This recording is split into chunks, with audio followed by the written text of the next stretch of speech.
Markers, so many different types. How do you know which ones to buy? And they all do different things. So today I'm going to be breaking down 5 basic types that I think that you should consider having in your home or in your art room.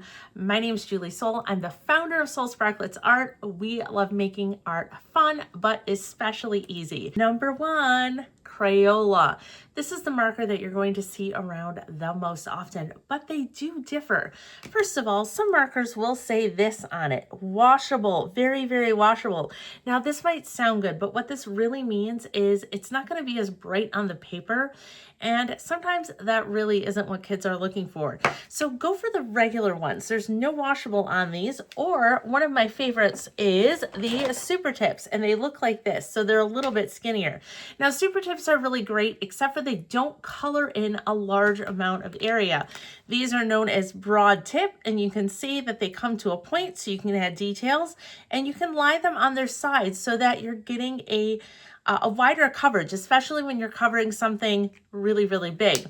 The Super Tips, by comparison, you know, it's harder to get that wide coverage, but Super Tips come in a ton of different colors. So if you have kids who are always trying to get the same blue marker, this is what you're going to want to look for. These, by comparison, will look identical, but they'll say washable on the cover of the box. These are actually washable too, but these are, you know, more washable, which basically means less vibrant. And when you get to turn these into paint, and take a look at another video, and I'll show you some other tricks for, you know, using these Crayola markers with your kids other than just drawing or coloring. But these aren't going to be what you're looking for, so go for the standard. Marker number 2. Now Crayola is what's called a water-soluble marker, and that means that you can add water to it and you can turn it into watercolors. Sometimes you're looking for a little bit of a level up, you know, more colors, more variety, something a little bit for your older kids and students, and that's when I recommend these. These are one of my favorites. They're Tombow, and they're going to come with a brush tip, so it looks almost like a little paintbrush on one end here. And the other end is going to be like this little teeny tiny pointy tip. So it's perfect. It's hard, so you can get in all those details. Now, Tombows do exactly what these do. They're water soluble. So if you're ever adding these markers to paper and then you're painting on top of it or adding any kind of water, these markers are just they're going to dissolve. Now, usually that's what we're looking for when we're doing those types of techniques, but every once in a while, you know, we're not. So know that these are water soluble markers, and make sure to check out that other video on some really fun things that you can do with water soluble markers. So these level up from these. These are still the standard, but when you're looking for something new, these often go on sale, usually around Black Friday, but just keep an eye out for being able to get them in a pack, because these can get really pricey. So typically when I'm picking these up, you know, a few at a time or one pack at a time, and just building a collection. Okay, now we're going to switch to marker type number 2. Now, this is my 3rd suggestion, but marker type number 2, because remember, the first 2 are water soluble. Now, these are alcohol based. So we have Copic, C-O-P-I-C, might be Copic, not sure.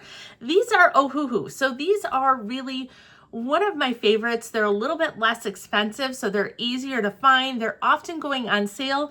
They come in a case that looks like this. I mean, look at these colors. This is their Honolulu, like one of their pastel sets.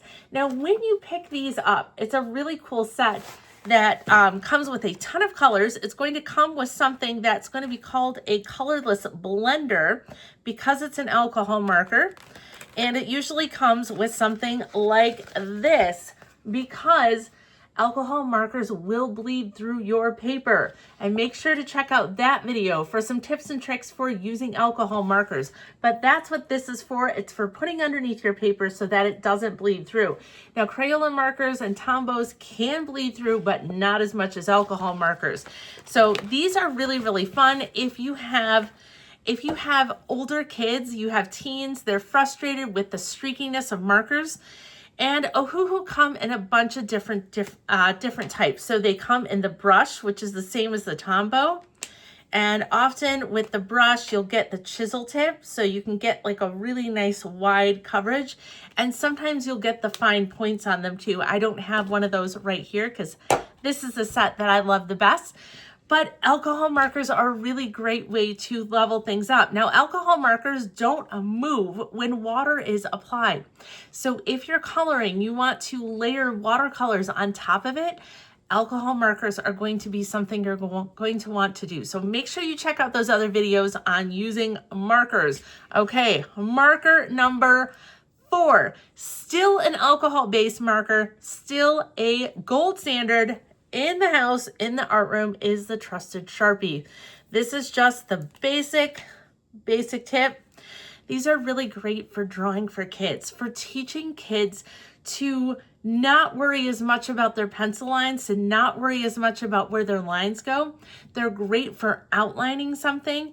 They're really great for adding those sharp details, for doing Zentangling or doodling, for drawing with the black marker and then painting after and not worrying that those lines are suddenly going to go away. So investing in some Sharpies, and not just one, because they can wear out pretty fast. So teaching kids to keep that cap on, but investing in just these regular Sharpies are always a good bet, because even in this set of markers, these are all the pastels. Notice what I'm missing. Nice solid black. So you can combine these alcohol markers together for great art. Last but certainly not least is number 5, a micron, or just a fine lining marker. Now, Sharpies, actually, you can find an extra fine point ones of these, and that's perfect. Microns will come in different sizes. The 0.5 is my favorite, but this is for fine lining those details, for getting in those little eyes, those little things that kids really like to do. For older kids, this is almost a must. These come in packs, or you can buy a bunch of the 0.5s because it's just got a thicker tip to it. So you can see that they are, I don't know if you're going to be able to see that, but the tip is really, really tiny for getting in those details. Now, the other ones, it's going to have a bunch of numbers, and it's just going to vary on how big or small that tip is. And sometimes the tip can get so tiny that you almost feel like you're breaking it by drawing with it.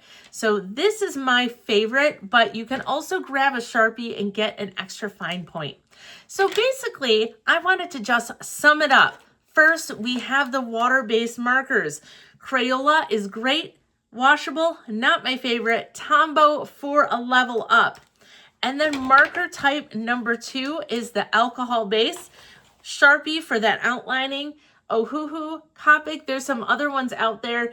These are my favorite, but shop around. Find the ones that work for you. One of the biggest draws to these is clearly the color. I mean, look at all the different colors, and also learning how to do a swatch. So make sure to watch those other videos for more information on how to do that. And lastly, some kind of fine lining marker, whether it's an extra fine point Sharpie or a micron, something to get in that detail work, because sometimes markers can have, you know, these huge tips, and you can use these fine liners even when you're coloring with this kind of marker. And it just kind of helps clean up some lines and make your kids feel like their art is just kind of more put together, more finished. Okay, everyone, make sure to like and subscribe if you want to learn more about how to teach art to kids, whether you're at home or you're in the art room, and we're happy to help. Till next time.